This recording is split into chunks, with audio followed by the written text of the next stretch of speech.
Welcome back, everyone. Today we're going to be doing a deep dive on, a prophecy that's been talked about for centuries. hmm And, you know, when we really look into it, we might see some scary things about how the world is working right now and, in the future. It's amazing how specific this prophecy is. It doesn't just, say something will happen, but it lays out a timeline almost. And when you Yeah. look at history, it lines up so well, it's almost scary. Like a roadmap for us, a roadmap that helps us figure out the really complex stuff happening around the world, like empires rising and falling, and how that all connects to some, bigger plan. Yeah, exactly. And at the heart of this plan is the Antichrist.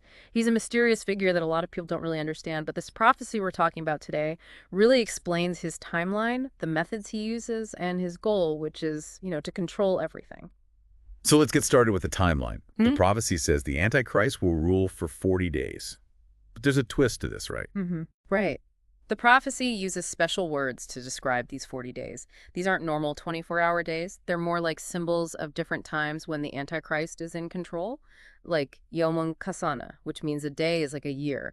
Yomun Kashar, a day is like a month. And Yomun Kajuma, which is a day is like a week. So we're looking at, years, decades, even centuries all happening.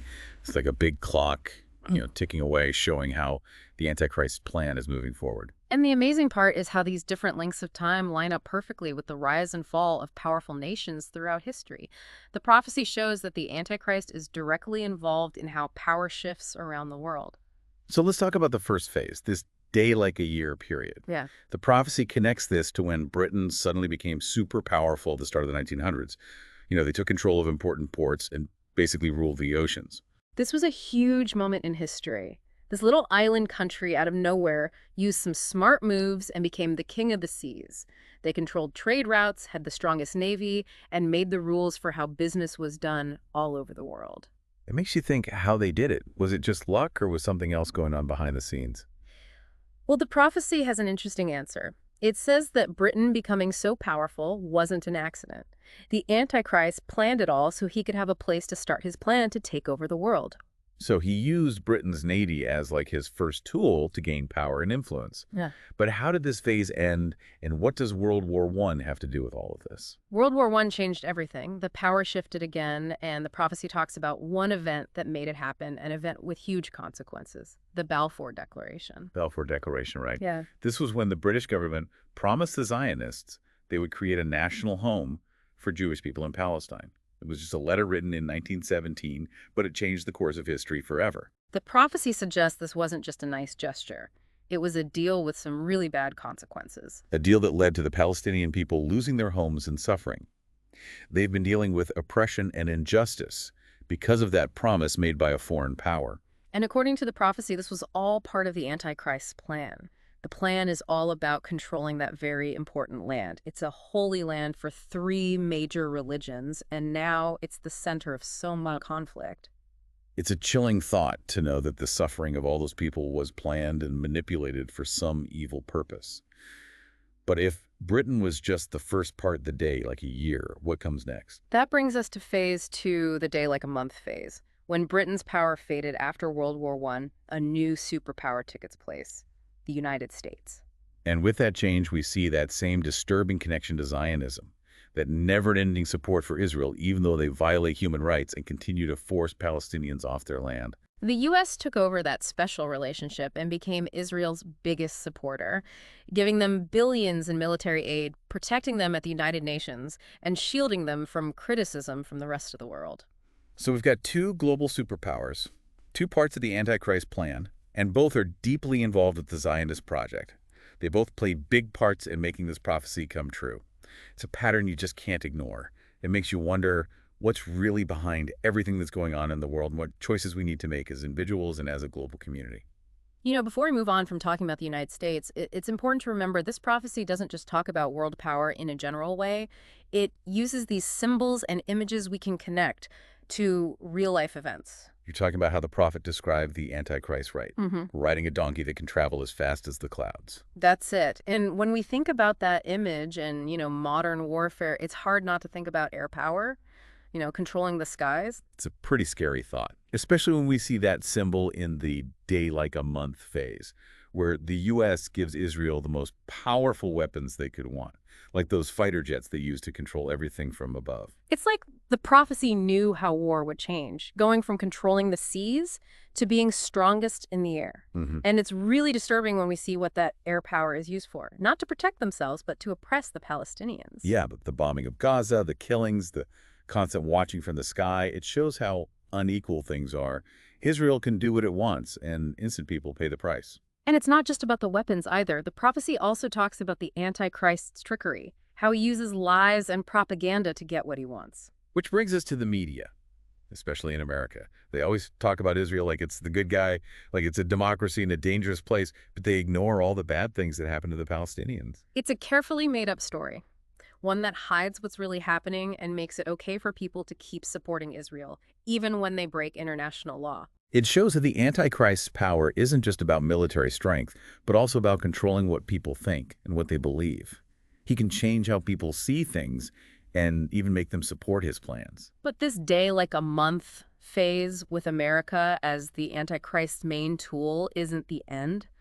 The prophecy says there's a third and last phase, a day like a week phase, and things shift again. This time the focus is on Israel itself. And that change is already happening, isn't it? We see Israel acting more powerful on the world stage, spreading its influence and taking control of the whole region. Right. And what's really scary is how they use that growing power. It's not about making peace or living together. It's about making those apartheid policies stronger, taking more land that doesn't belong to them, and continuing to deny basic rights to the Palestinians. It's like those bad seeds planted by the Balfour Declaration have grown into something monstrous, casting a dark shadow over everything and threatening to pull the whole world into this huge conflict like something out of the Bible. And this final phase, this day like a week with Israel at the center, is where the prophecy gets really dark. It says the Antichrist used Britain, then the U.S., to get what he wanted, and now he's going to become Israel, using it to take over the world. That's terrifying, to think that a country built on oppression and taking land from others could have that much power, to be able to make decisions that affect the whole world and change how history unfolds. But what does it actually mean for the Antichrist to become a state? It's something we need to think about carefully. It's more than just having political or military control. Is it like a symbolic thing, like they share the same values or beliefs? Or is there something more to it, something sinister? Well, the prophecy doesn't give us clear answers, but it gives us some clues. It talks about how the Antichrist deceives people, twists the truth, and makes a mockery of justice. And when we look at how Israel has broken international law over and over, justifying their actions by playing the victim while they hurt others, we see a lot of those same traits. It's a scary parallel. It makes you think about good and evil, the pull of power, and how easy it is to go along with injustice, even when it's right in front of us. And that's exactly what the prophecy is warning us about. Being blind and ignoring what's happening. It's a call to wake up, to see the truth, even when it's hard, even when it challenges what we believe and forces us to admit our own part in all of this. This prophecy we've been talking about paints a pretty dark picture. You know, it's like these powerful forces are moving things around, controlling everything, and leading us down a really bad path. It's easy to feel hopeless, right? Especially when you see how much power and influence these people have. It's like, what can we even do? It's a normal feeling, you know, when we face these hard truths and see history repeating itself. It's easy to just give up, to think that everything is already decided and that what we do doesn't matter. But the prophecy doesn't want us to just sit around doing nothing. It's not saying we're doomed. It's a warning, a wake-up call. It reminds us that we have choices we can make that can change things even when it seems like there's no hope. Yeah, exactly. The prophecy helps us understand what's going on so we can see the signs and take action. You know, we can choose to do what's right, to fight for justice, for truth, for what's good for everyone, not just a few people. So, you know, with this final stage and the Antichrist maybe becoming the state of Israel with all that power, what can we do as individuals to resist this? Yeah. To stand up against this injustice? Well, the first thing is awareness. We have to educate ourselves about the history, the real reasons behind this conflict, the injustices that have been happening for so long. We need to break free from these stories they feed us that hide the truth and keep this cycle of violence going. It's about seeing things clearly, you know, seeing the humanity in all people, no matter their religion, their ethnicity, or where they're from. It's about understanding that real peace can only happen when there's justice, when everyone's rights and dignity are respected.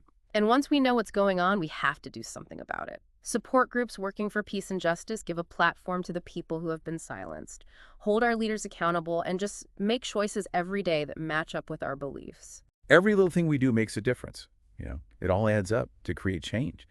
It's about changing how we think as a society, about exposing the lies and taking back control of the story. It's about standing with the people who are suffering, who are resisting, who are fighting for a better world. The prophecy isn't about giving up, it's about fighting back. It reminds us that even in the darkest times, we humans have the strength to overcome, to change things, to build a future where justice wins, where peace grows, and where love, compassion, and understanding take the place of hate and oppression. This deep dive has taken us on a journey, through history, through prophecy, through the messy world of global power.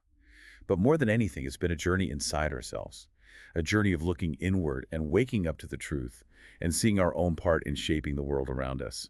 It reminds us that we're not stuck on one path, that we have the power to choose a different way, a way that leads to justice, to peace, to a world where everyone can thrive. Thanks for joining us on this deep dive.